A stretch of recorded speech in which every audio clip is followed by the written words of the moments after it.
see here. I just didn't want to. Beautiful.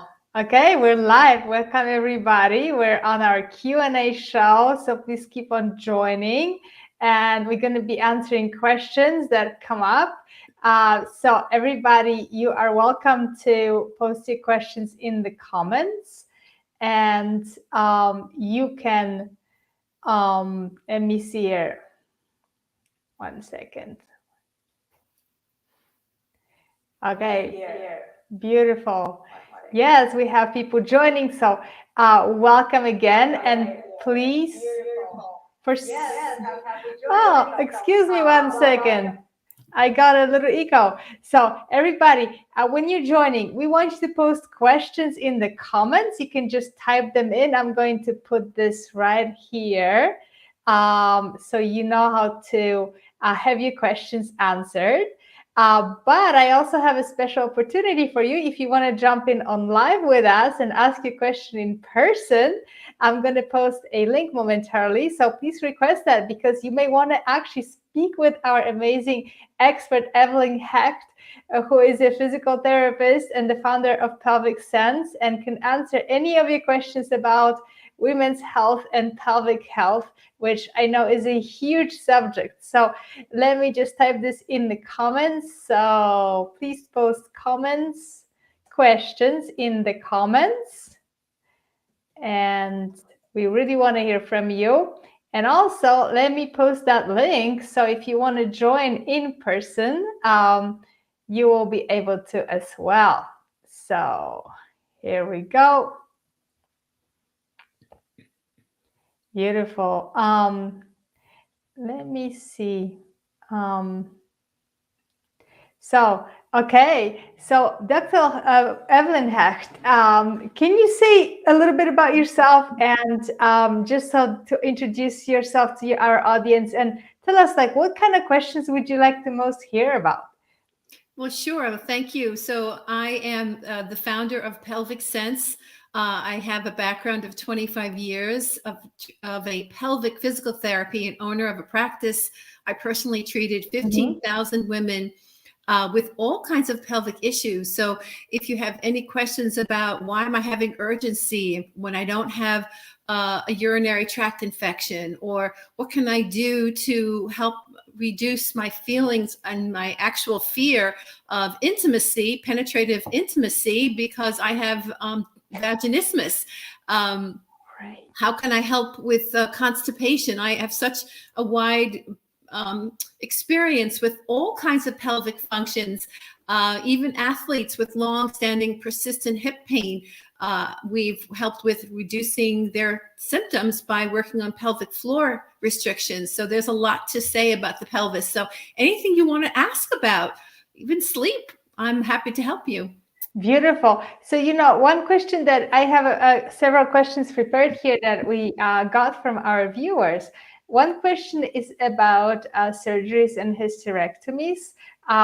For somebody who has been told by a doctor that they need a hysterectomy, but they may not fully understand that. Can you guide us through what this woman should know to actually make the right decision, and what she should know about the potential consequences? Sure. So if your medical doctor has said, and we don't know why he or she said that, why you need a hysterectomy, if there's a, obviously intense medical issues like cancer or, growth that needs a full removal of the uterus, which is a hysterectomy. I have heard you want to ask, like, what is the reason for your suggestion for the surgery? I have heard of doctors saying to patients, and this is what they've learned. It's not because they're bad people. This is what they've learned. For some women who are in perimenopause or menopause, and they're still having pain symptoms, and the doctor thinks, well, you don't really need your uterus anymore, so we can remove it and you won't have any problems going forward. I've heard that just almost like recently, like a couple of months ago. So I'm kind of surprised that's still sort of like the information that's being given to our patients, the patients. So I would ask why you need it. If it's for, obviously for medical reasons, and you've gotten your hormones checked, you've tried every non-invasive way to, if there's a problem with constant bleeding, abnormal uterine bleeding, so that could be hormone mediated. So I would check as much as possible and leave the surgery as at the last step. Obviously, if there's a cancer, that's a whole different story. I'm not a medical doctor. I'm a physical therapist. So I do know lots of medicine, but I would defer those medical reasons to medical doctors. So what I would do as much research as possible. So what would be the right questions to ask to your doctor? So number one, why do you think I need a hysterectomy, a complete removal of the uterus? And does it also incorporate oophorectomies, which are removal of the fallopian tubes and the ovaries? Is that something that all needs to come out? And why? It's a big reason. A big question is why. What are the risks if you think I keep my uterus? What do you think would happen? Have you been able to test my hormone levels? Is this a hormone mediated related problem? Can you refer me to somebody to do that? If I do have the hysterectomy, what could I expect in terms of symptoms, if any, post-surgery? Okay, great. So another question that is related to pelvis and pelvic health is, a lot. I've actually got that from a few viewers. We're talking about bladder incontinence, and the surgery again. It seems to be sort of a very common answer, and I think what they ask in general is,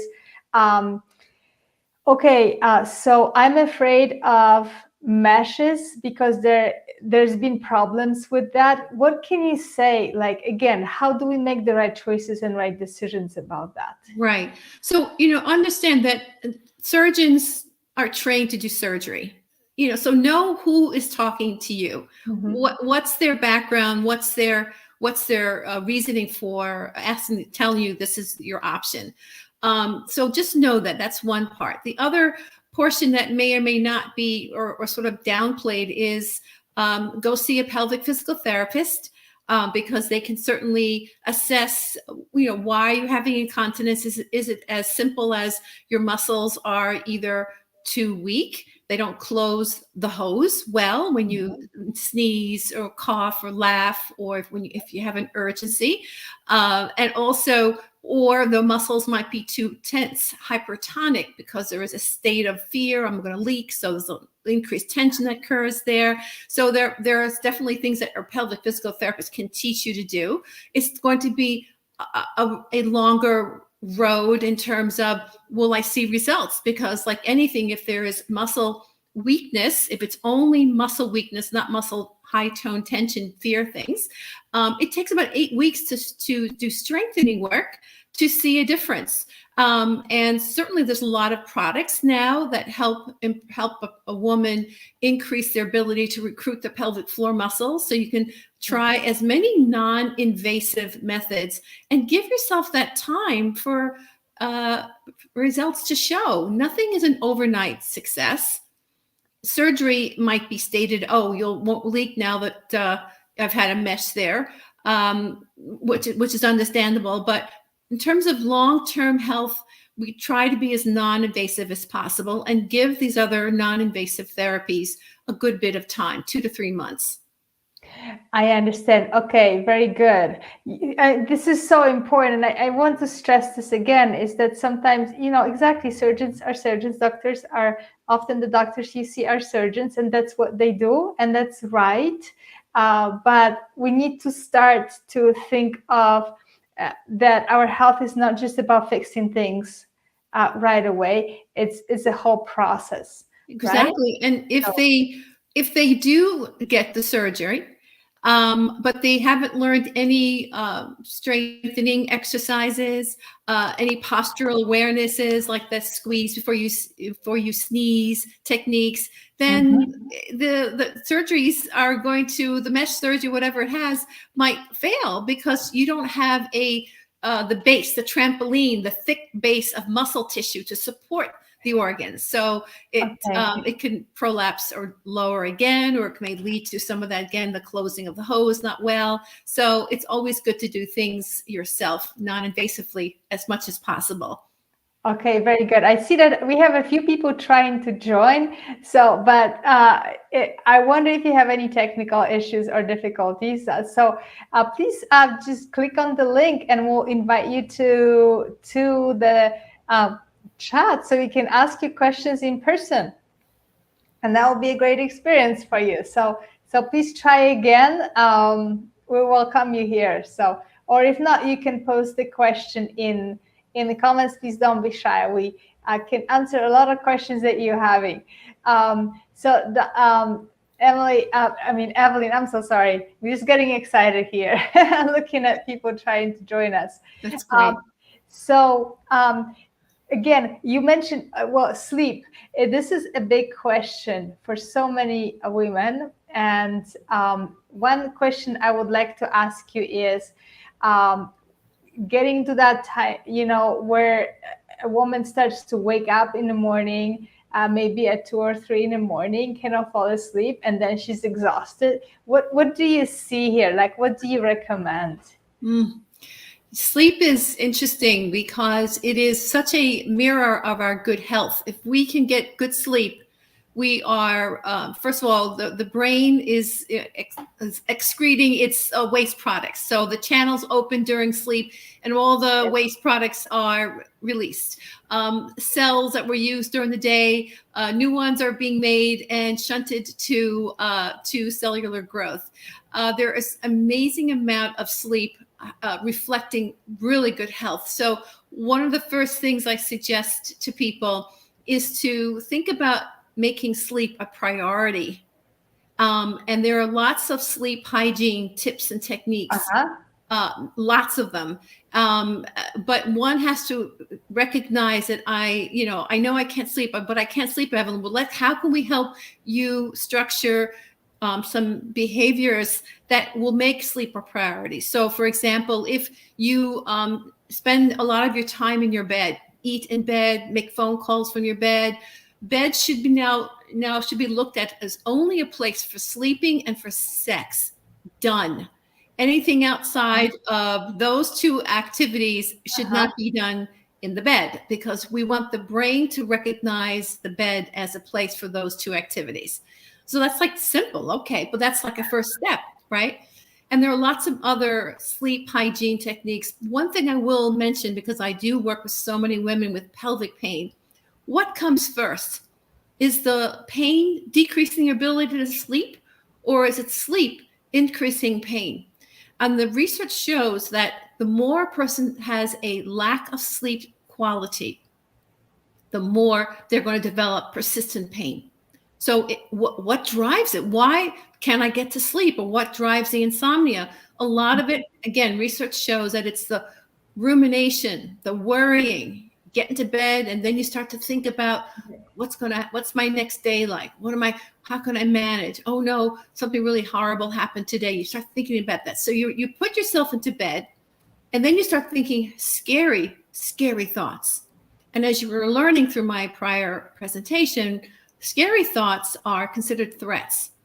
Threats are going to be sent by the nervous and immune system to the brain. The brain is going to get overrun with these messages, and they'll start to send you signals of distress, and that will disrupt your sleep. So it's important to make sleep our priority. There's lots of great sleep hygiene techniques, and I can go on with them, but I think that will be a good finish with my conversation.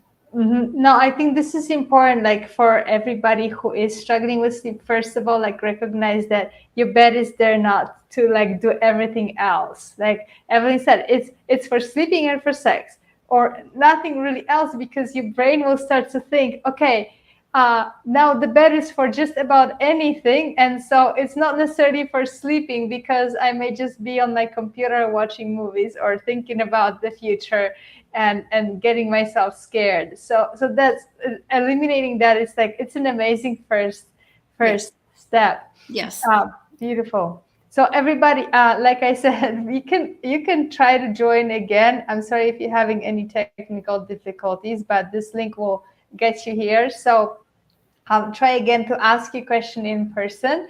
Again, in terms of pelvic health, well, I just had a whole a list of questions we got previously as well. So a big question is, so when we're talking about chronic pain and women are, coming in or coming up with this situation where, okay, I'm in pain and it's sort of like all over my body. And, I was maybe diagnosed with either chronic fatigue or fibromyalgia, but I really don't understand what may be happening. And they get those labels of diagnosis, but they're not explaining anything. And, they say, okay, now I had maybe 2 pregnancies or 3 pregnancies. Maybe I had a pelvic surgery, but there's hard to connect those, a big diagnosis of like fibromyalgia to actual, events like that. So what would you say, like, how would you help women understand that maybe there is a connection, and where is the next step with that? Well, under the umbrella of central sensitization, so that is a big word. That means that your nervous systems, your nervous system, your immune system, and your brain has gotten, again, overly sensitive and super hyper protective, which is kind of faulty. It doesn't serve you, but that's what it's happened. It's learned that pattern. Under that big umbrella of central sensitization are diagnoses like fibromyalgia, chronic pelvic pain, interstitial cystitis, irritable bowel, chronic lower back pain. All those diagnoses are under this one umbrella of central sensitization. So if one can start the process of learning about what that is without feeling too overwhelmed, because I know that it is overwhelming. Right. Pelvic Sense certainly gives you, Pelvic Sense has really written it in a way that you can get it and implement it slowly. So you can start implementing some of the skills to lower that central sensitization. How can I send more soothing and more calming? So just know that even with fibromyalgia, medicine is still not really knowing exactly why one has it. It's still unknown. But we are uncovering ways to see if we can lower the symptoms. And they're going to be very similar for all the other diagnoses that I have already mentioned in terms of my presentation: soothing the nervous system, focusing on gratitude, doing breathing work, walking in nature, noticing when your cat comes over to snuggle with you, hugging your child. All that, those are all the things that help to send from the brain those dopamines, the endorphins, the oxytocins, which are non-pain chemicals. They're feel-good chemicals. So I'm giving a sort of a grand answer to your question. Beautiful. Okay, so, and thank you. And by the way, I encourage everybody to watch Evelyn's interview that was done earlier this morning. You can click on on the link with your page if you haven't seen that yet. And so we have somebody who is joining us, Kasturi. Hello, can you hear us? She actually chatted. I can see what she asked. Oh, I can't see that. I can. Can I read it? Yes, please. Yes. So this is what Kasturi asked. Oh, she can hear you. She it's said. A private chat. I get. So please put all your comments in the main chat. Private chat's a little difficult for me to see, but okay, I can read it now. Thank you. So how can I stop my racing mind from thinking when I'm in bed? Most nights I take hours to fall asleep and my mind is racing with thoughts. It takes like 2 to 3 hours. It's really crazy. Okay. Yep, I 100% hear that. So, and there's no like one quick answer. Oh, that will take care of everything. It's not that. It's a process of practicing it. One things we have learned is an hour before going to bed, is that you take a piece of paper and your pen, and then you literally write down what the concerns you have for the next day. If it's just about the next day, you write it on paper. There is a scientific reasoning for writing, and this is not with your computer, it's with your hand. When you physically write on a piece of paper what it is you're concerned about, maybe your to-do list, and this is an hour before you go to bed. Something about transferring those worry thoughts through your hand onto paper, it lowers the issue about it. So when you do go to bed, done this an hour, and it won't happen the first time. It might take lots of practice, 10 times, 15, whatever it is, but you practice it. When you do go to bed and your mind starts going there, you say, what? Wait a minute. I already wrote everything down.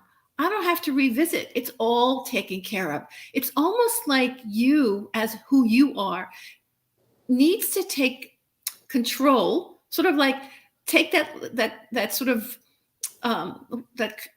somebody called it a squirrely Shirley. Take that sort of like squirrely Shirley and soothe her and tell her it's okay. You're going to take control over that chatter.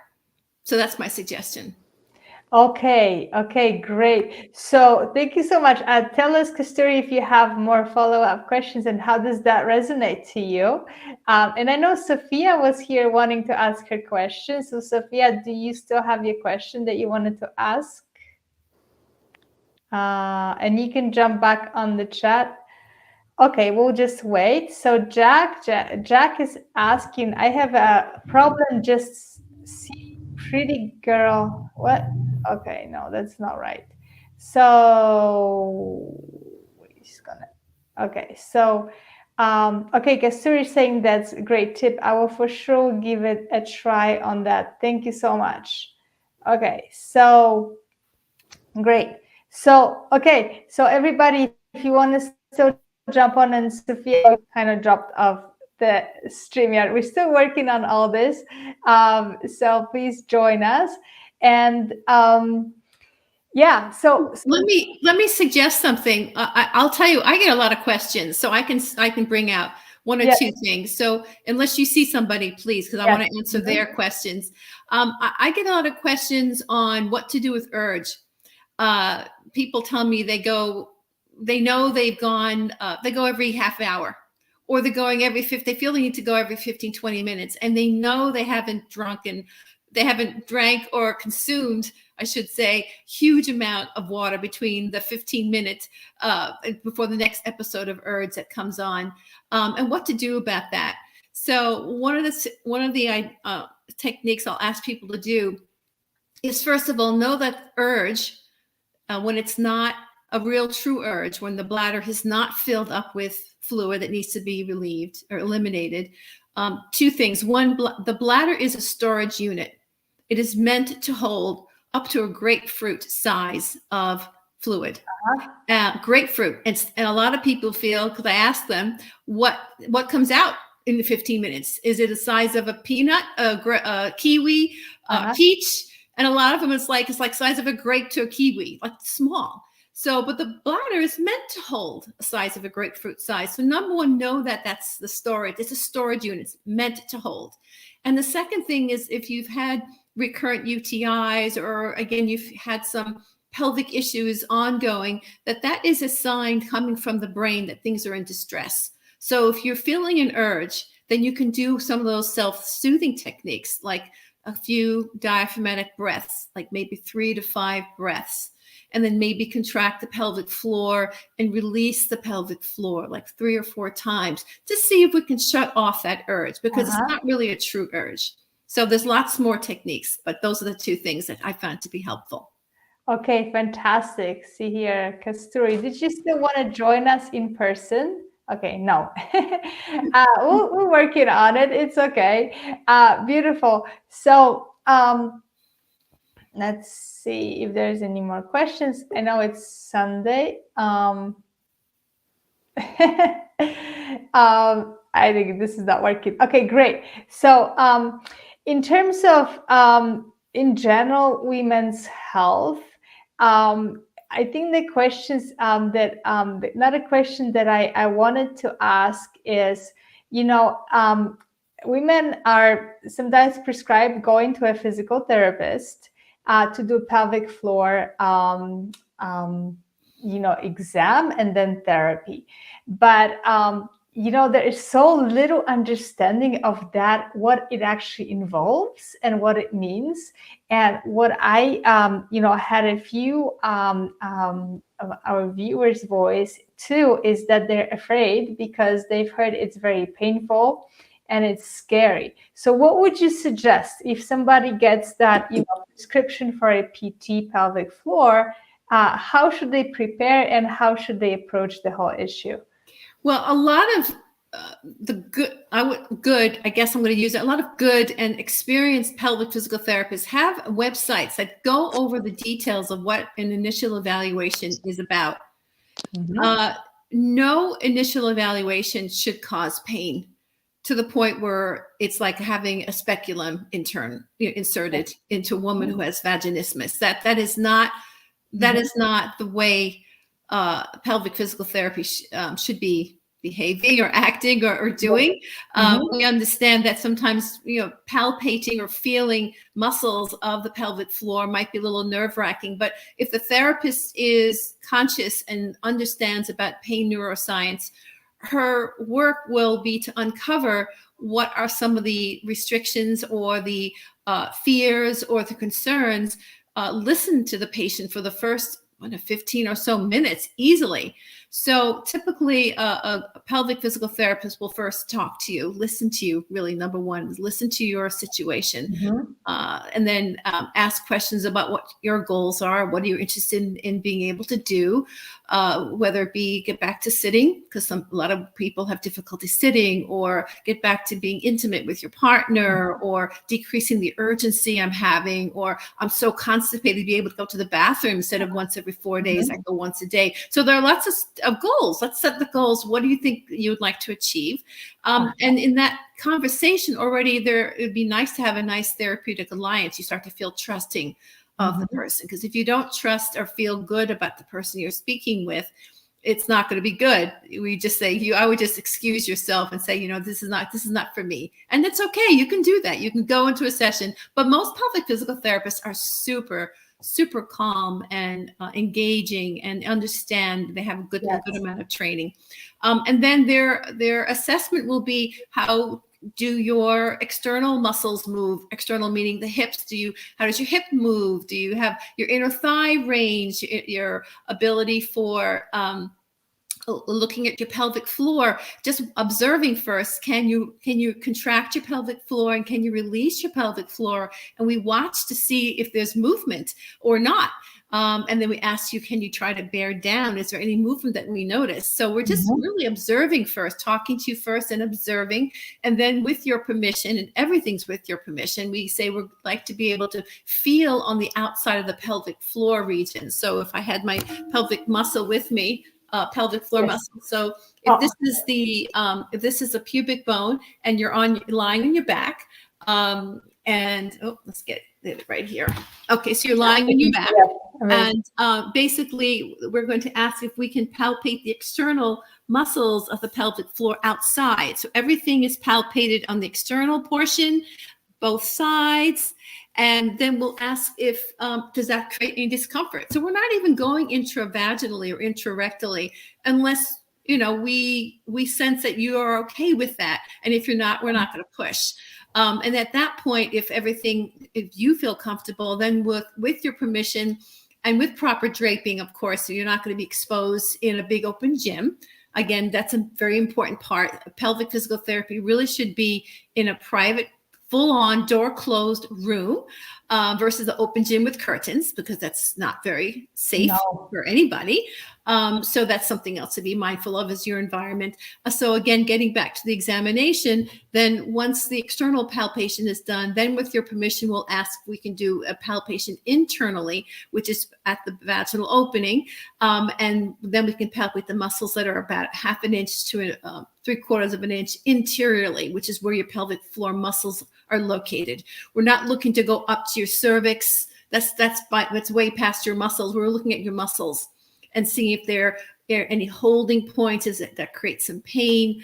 We're looking to see what your body is comfortable with right now, what you present with. And then if that's still okay with you, we'll ask you to do some contraction of the pelvic floor. Can you? Maybe you can't. Relaxation, can you? Wow, you may not be able to. So this is something we're learning about your specific pelvic floor function. And then there's so much more to go into, but that's really a basis, is through listening, then observing your body, your pelvic region, then palpating the pelvic region, and then having you contract your pelvic floor, and we measure the kind of strength you have and ability to relax. And then we start looking at your diaphragm, your abdomen in terms of diaphragmatic breathing. Can you do a nice diaphragmatic breath, which allows the diaphragm to lower, your belly expands, and the pelvic floor will expand? Can you do that? Maybe you can't. So that might be something we start to give you. So there's a lot more we can add on to that, but that's pretty much the premise with the first evaluation. It should not be painful. And if it is, that they're not savvy enough to learn that pain is not something we want to recreate and to push through. There's no such thing as pushing through pain with pelvic issues, because you're already wound up to begin with. Okay, very good. So, I just want to say, pain with pelvic issues, because you're already wound up to begin with. Oops, sorry. Okay, very good. We're having a little technical difficulties trying to have Dr. Karlfeldt join, but I apologize about things are not fully. I guess it's Sunday or something is happening. It's a full moon as well, so I think we're. But amazing. So, this is actually a question from me, because and just based on me working with women and working with people, helping them with pelvic health as well. How would you encourage our viewers to actually consider their pelvic health seriously and just actually think of it as one of the most fundamental elements of our overall health? Wow. Which it is, but often, like, we're not taught, we don't even think, like, we don't even know where the pelvis is to start with. This is true.